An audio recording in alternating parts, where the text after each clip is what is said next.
Banyak kali cerita. Saya pada tahun 2009 pernah ngajar di Rusia. Orang Rusia baru nak belajar pasal undang-undang Islam tapi tak percaya pada orang Arab. Dia hantar pada waktu tu Akademi Pengajian Islam punya dekan hantar saya mengajar dekat Rusia. Satu semester saya duduk sana di Rusia. Bidang saya syariah dan undang-undang. Oleh kerana saya dah mengajar di sana, saya boleh masuk perpustakaan bertanda merah. Perpustakaan yang orang lain tak boleh masuk, hanya pensyarah je boleh masuk. Dekat Rusia, tuan-tuan sekalian, ada 13 manuskrip Melayu yang tak ada kat mana-mana tempat, termasuk undang-undang bertulis bangsa kita Melayu sebelum kedatangan Islam. Saya tengah buat PhD dalam bidang saya, masih lagi diajar orang Melayu hanya ada undang-undang bertulis setelah kedatangan Islam. Sebelum kedatangan Islam, orang Melayu tak ada undang-undang bertulis, hanya undang-undang adat daripada mulut ke mulut. Jadi bangsa yang lekeh lah orang Melayu ni. Hanya undang-undang Kanun Melaka lah, undang-undang maknanya batu bersurat. Itu pun lambat lah, kurun ke-12 ke-13 dia kata baru ada tamadun orang Melayu. Tapi saya jumpa undang-undang bertulis bangsa kita Melayu sebelum kedatangan Islam. Tulisannya apa? Tulisan macam tulisan Thailand tapi bunyi Melayu. Undang-undang bertulis ada 100 muka surat lebih. Saya tanya Prof tu, siapa boleh baca? Tak banyak dalam dunia orang boleh baca. Kat Malaysia tak ada orang boleh baca. Indonesia masih boleh lagi. Prof tu senang terjemahkan. Kalau mencuri didenda 2 tahil emas, bahasa Melayu. Kalau satu bangsa dah ada undang-undang bertulis itu sekalian, bangsa tu maju dah sebenarnya. Tapi kenapa kita tak tahu? Saya balik, saya bincang dengan UM, saya bincang dengan UIA. Saya master saya 2, satu UM, satu UIA. Ni betul-betul tau, ni bukan palsu punya. Pernah belajar tuan-tuan sekalian tau. Ini bukan saya cerita, cek balik Ustaz, ada, boleh cek. Saya bincang UM, saya bincang UIA. Ada keperluan antara pelajar PhD untuk buat benda ni. Kaji balik pasal sejarah kita. Kita tak tahu sejarah kita. Sejarah kita orientalis yang tulis. Orientalis kata kedatangan Islam di tanah Melayu, orang Melayu dapat Islam second hand daripada India, daripada China. Dia kata kita dapat daripada India, daripada China, bukan direct daripada orang Arab. Bangsa lain semua daripada orang Arab. Bangsa Melayu tak, daripada India, daripada China, kata dia. Kalau kita dapat Islam daripada India, kita adalah mazhab Hanafi, tuan-tuan sekalian. Sebab orang India, Pakistan mazhab Hanafi. Tapi kenapa kita mazhab Syafi'i? Nusantara mazhab Syafi'i, Indonesia, Malaysia, Thailand, Filipina sampai ke Kemboja sana mazhab Syafi'i. Syafi'i daripada Hadramaut, mana direct daripada orang Arab. Tapi dia nak tulis, nak lemahkan kita. Ala orang Melayu lah satu-satu bangsa yang dapat Islam second hand. Itu pun kurun ke-11, ke-12 lambat. Bangsa lain semua dapat Islam dah kurun awal-awal lagi dah. Tuan-tuan balik nanti buka YouTube, cuba tarik nama Barus. B-A-R-U-S. Cuba tengok. Barus adalah gerbang pertama Islam datang.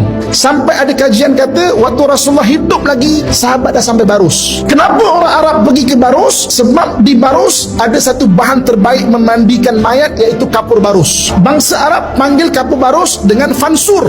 Biasa tak dengar nama-nama ulama yang dikaitkan dengan fansuri, Al-Fansuri dan sebagainya. Itu gerbang. Tapi kenapa kita tak tahu? Kenapa kita tak tahu, tuan-tuan sekalian? Sebab sejarah kita diambil. Orang Melayu adalah orang yang tak tahu sejarah, tuan-tuan sekalian. Orang yang tulis. Tapi start dah kajian-kajian start banyak tentang bangsa Melayu kita. Sebab apa, tuan-tuan sekalian? Saya baru-baru ni dijemput untuk membuat pembentangan di Universiti Patani. Saya kata tajuk apa? Ustaz boleh cakap apa saja kecuali sejarah Patani. Sejarah Patani dilarang secara undang-undang belajar untuk di sana. Orang Melayu kita lebih tahu sejarah Patani daripada orang Patani sendiri. Sebab apa? Nak rosakkan satu bangsa, rosakkan sejarah dia. Satu hari saya ke Masjid Aqsa, Imam Al-Aqsa waktu tu tengah kerususkan saya sejarah Masjid Aqsa. Pak-pak Arab ni ikut tau, ramai ikut. Saya ingat dia Arab daripada Mesir ke Syria ke mana ke. Saya kata, kau daripada Mesir ke? Tak, aku daripada Baitul Laham. Baitul Laham tu 20 km je.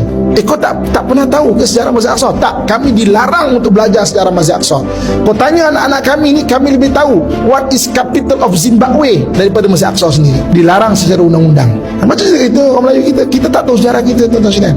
Kita dikata orang Melayu lemah lah, itulah inilah dan sebagainya kan. Barus gerbang pertama, tapi tak jadi sebuah kerajaan. Baru masyarakat.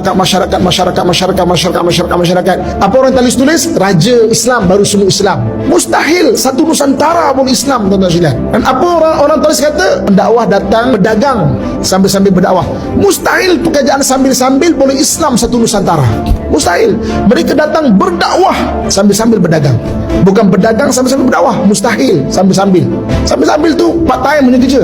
Ada makam yang meninggalnya 38 Hijrah di Barus. Itu kalau tak sahabat tabi'in ada kat situ tu.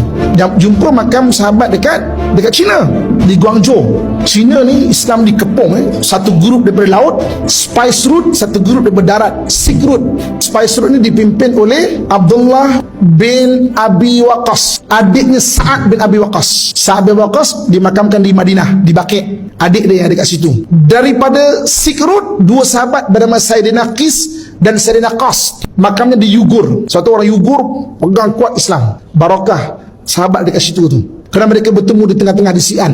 Xi'an di Kota Lama, ada masjid lama umurnya 1200 tahun dekat Xi'an, masjid daripada kayu. Jadi tuan-tuan sekalian, kalau kita tengok cerita-cerita sahabat sebab catatan di China ada, di depan masjid Abi Waqqas tu tertulis kata-katanya, kami datang ke negeri China untuk mengislamkan China, kami tidak akan pulang lagi ke negara Arab. Satu antara dua pasti akan berlaku, sama ada kami syahid di China atau Islam tersebar di bumi China. Terbukti Islam tersebar di bumi China. Tahu para sahabat kalau datang, kalau Islam kan tak ingat nak balik dah. Lama dekat China tuan-tuan sekalian, rindu selaku manusia kan, rindu pada Nabi, rindu pada Madinah. Naik atas bukit yang nampak laut, mula-mula kapal datang, dikenangkan, selalu duduk kat situ. Dibina sebuah masjid di situ, nama masjid itu Masjid Huashing, Masjid Kerinduan. Rindu apa? Rindu pada Nabi, rindu pada Madinah. Tapi nak balik dah bersumpah tak nak balik dah. Macam tu juga tempat-tempat yang lain, sahabat-sahabat kalau datang. Jadi kita ni, sejarah kita tak tahu. Tapi kajian dah banyak tuan-tuan sekalian. Sebab orientalis tulis untuk kita ni, untuk kita percaya benda itu.